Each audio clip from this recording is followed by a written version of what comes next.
Hello and welcome to Frankly Speaking, where we dive deep into regional headlines and speak with leading policymakers and business leaders. I am Katie Jensen.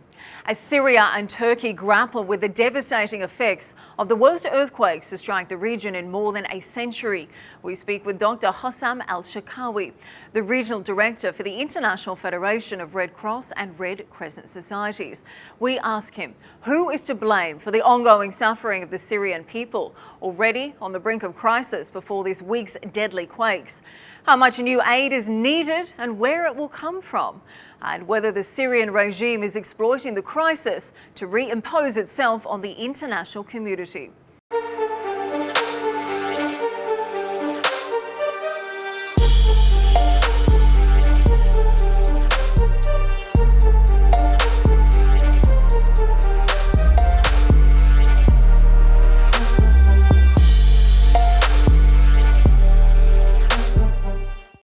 Doctor, thank you for joining us on Frankly Speaking.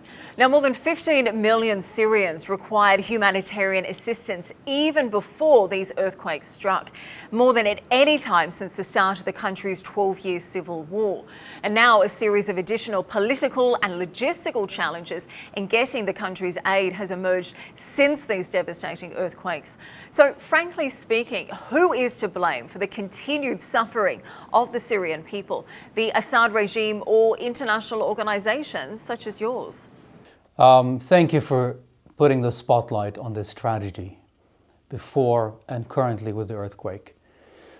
As humanitarians, we don't actually blame anyone. We deal with the consequences of failed diplomacy, failed politics, and we deal with the humanitarian consequences by focusing on assisting just average people, average families who have been affected for 12 years and now more severely so because of two massive earthquakes. So the focus for us is not to find political solutions. Let the diplomats do their work. The focus for us are saving lives and minimizing the suffering to the extent possible with the resources we have, often limited resources we have to do this type of work. Doctor, what does your organisation need to be able to do your job more effectively? Is it a matter of accessibility or a matter of resources? Today it's a matter of resources for the earthquake, both cash and other relief and items and supplies, including food, blankets, tents, generators, fuel, and the list goes on. We need to protect people. We need to give them medical attention they need. To do this, of course, we need access. We have access to many parts of Syria because of the work with the Syrian Red Crescent, who have branches all over, dedicated volunteer, men and women, who were the true first responders from the first minutes when this disaster struck. So that's our network, and those are the people we help to scale up the assistance, the much needed, desperate assistance that I observed in my recent stay of 3 days in Damascus. Access sometimes can be also a challenge because of the civil war, because of the insecurity in some regions, but the teams try. They try every day to reach more and more people, to cover a bigger geography. And what I found, Katie, in these situations throughout my 30-plus year career in many places, even in conflict, people are sometimes willing to put aside political differences to focus on saving families and saving the sick ones and rescuing people. This is what we are appealing to all to do, in fact. Focus on the humanitarian imperative, as we say, and put aside the politics for a few weeks, a few months perhaps.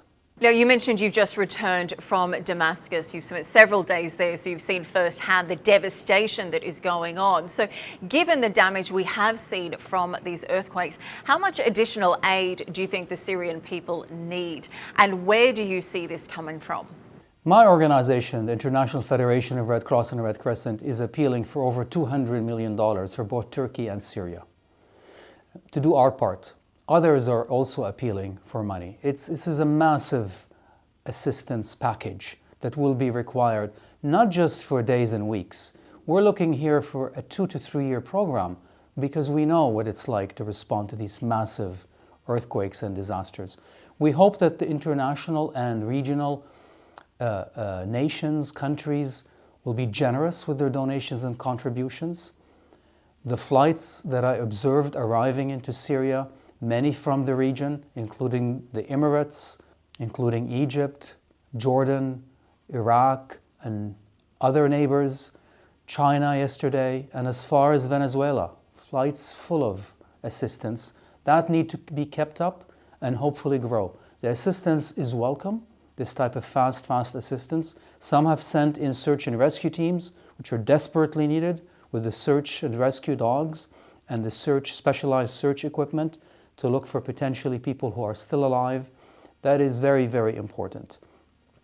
But it doesn't stop there. We continue to take care of the survivors in the tens and tens of thousands to ensure that they can continue to survive. This is desperate, Katie. This is a race against time, like I have seen in disasters, earthquake operations that I have led in Haiti and in Pakistan and Nepal and other places. And as you mentioned, there's a very real risk of facing a secondary crisis for the survivors.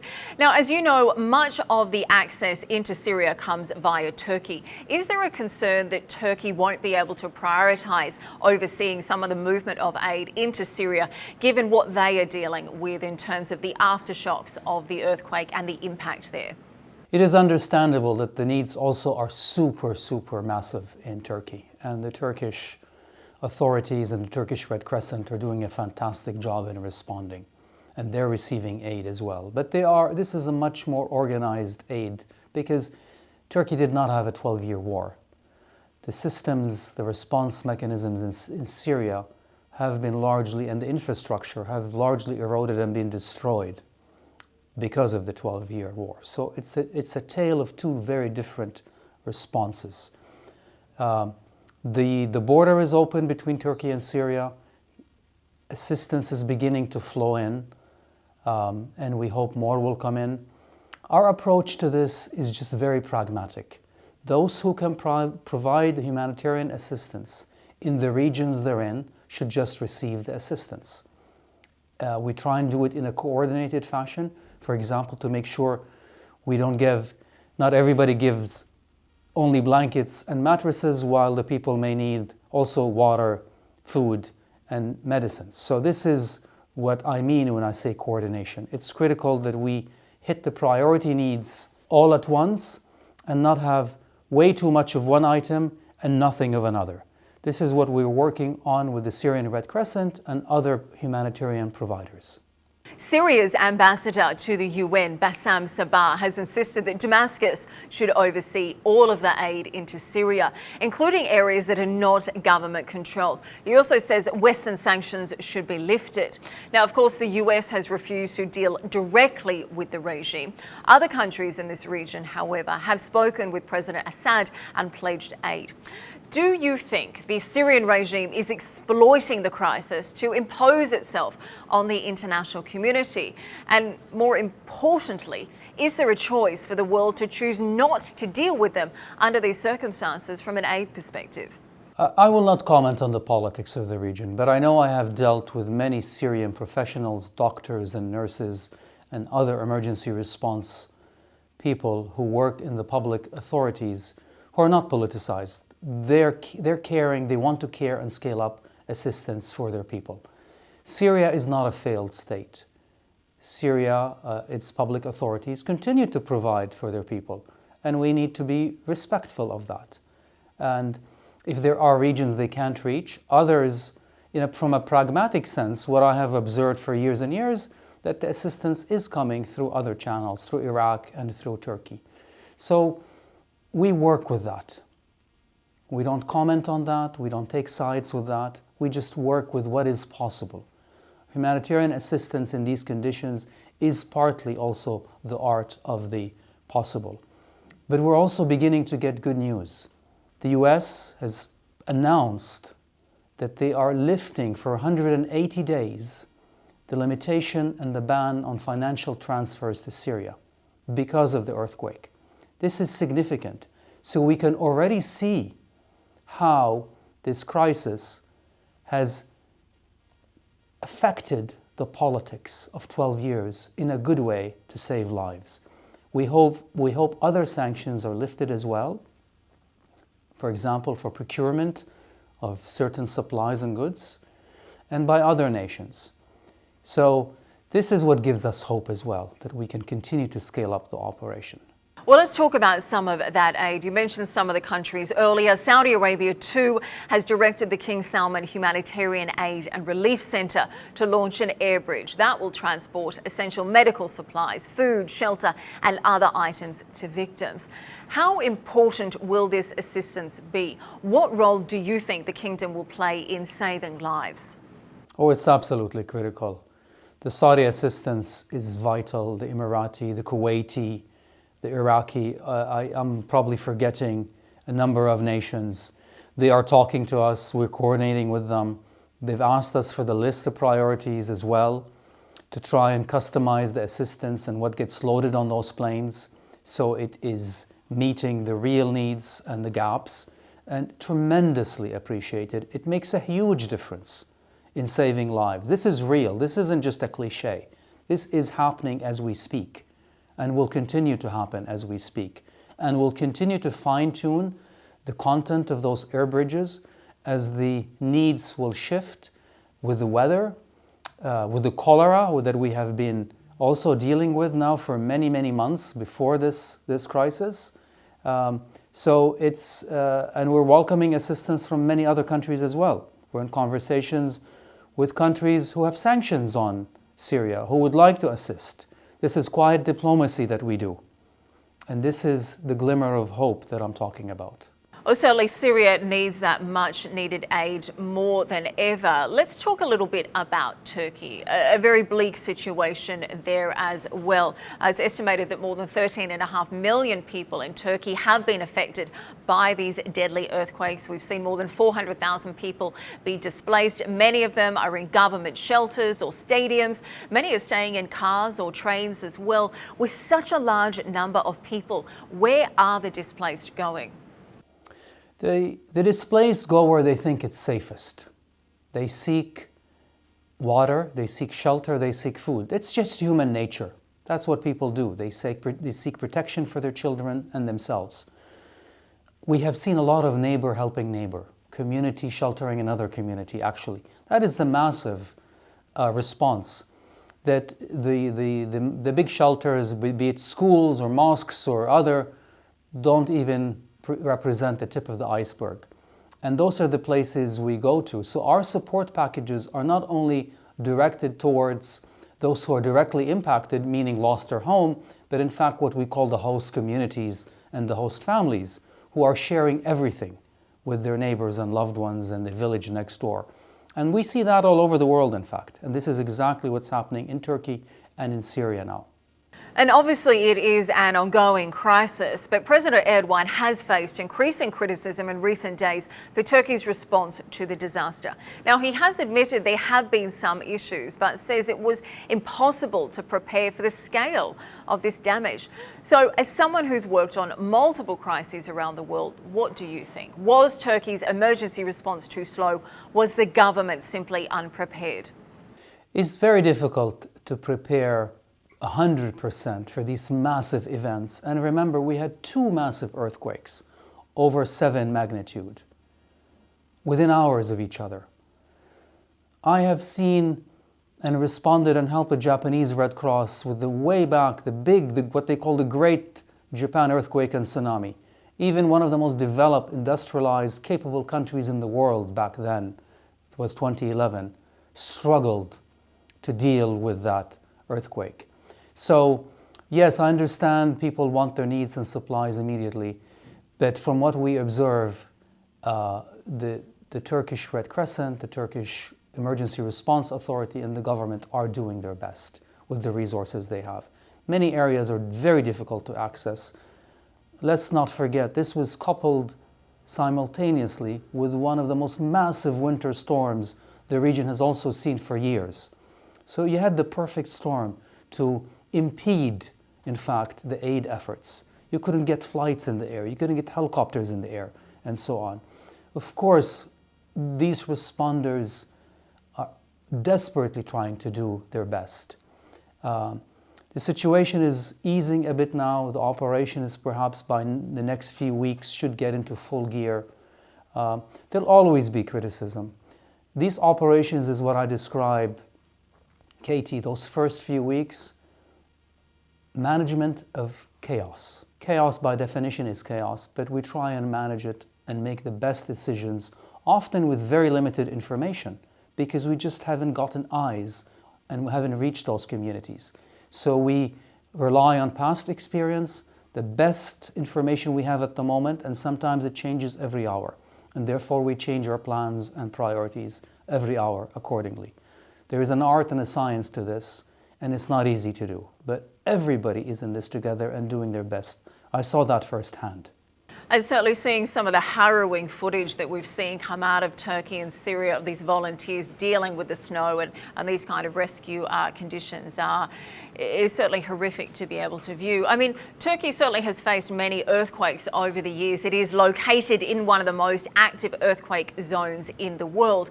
Now, in previous earthquakes, the Kurdish minority has tended to suffer from poorly built housing, and they've always blamed the government for that. Now, in recent years, we have seen new housing rules, we have seen housing conditions improve.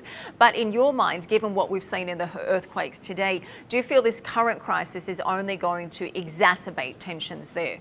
Crises can make tensions worse, and they can actually also reduce tensions if aid is distributed equitably, if we get people talking and focused on the humanitarian mission and saving lives. I'm an optimist by nature, and I am hopeful by nature when these things happen, because we know we can make a difference. And people remember that. People remember when you've saved their sons and daughters, and they remember it for a long, long time. And it makes for easier relations sometimes. So we're looking at that. I will not again comment on the politics, but yes, it is possible to prepare and build back better. You can build earthquake-resistant structures, homes, hospitals, schools. Having codes is one thing, enforcing the codes is another. So that's a challenge for many governments around the world. But hopefully, our slogan, and we will be helping rebuild a lot of homes over the coming years, is build back better, meaning they have to be earthquake resistant in the future.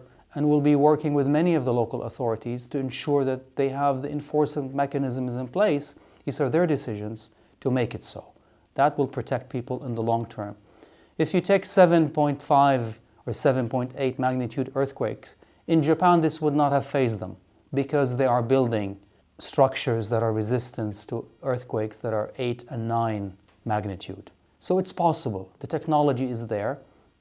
We'll have to work in the longer term to bring that to the region. And being able to upgrade the older buildings in the area as well as build those future-proof ones too. Now, Doctor, you are joining us from Lebanon today. You have spent a few days in Damascus. Now, of course, in Lebanon, not facing the same kind of uncertainties and crises that we've seen happen to Syria and Turkey in recent days, but of course facing a real variety of other humanitarian crises. So tell me, what is the situation in Lebanon like today, and what is your organisation doing to try and address some of those issues? The IFRC in Lebanon is working also with the Lebanese Red Cross to deal with the long-term crises here. The economic crisis, the poverty that is it. Also, Lebanon is hosting one of the largest refugee populations in the world. The Lebanese Red Cross runs the ambulance services, which we support, the blood services, which we support, cash distribution for many families in poverty so they can buy the things they need on the local market. And they're also dealing with the cholera outbreak, which we are supporting. So we customize our packages depending on the context of the country. I and our team are based, this is a regional office that covers 17 countries. We are shaken all out of our beds. We are 400 kilometers away from the epicenter from this earthquake. The whole country here shook. And we started to work at 3-4 a.m. that day, and we haven't stopped. And neither has the Lebanese Red Cross. The Lebanese Red Cross has sent rescue teams, search and rescue teams, to both Syria and to Turkey, this is neighbor helping neighbor, and this is the kind of spirit we have seen here. Well, certainly a devastating crisis, one I think we're going to see the implications for years to come. Doctor, thank you so much for joining us on Frankly Speaking today. We really appreciate your time, and we wish you the best of luck as rescue operations continue. Thank you. An honor to speak to you, and thank you so much for shining the spotlight on this very complex disaster.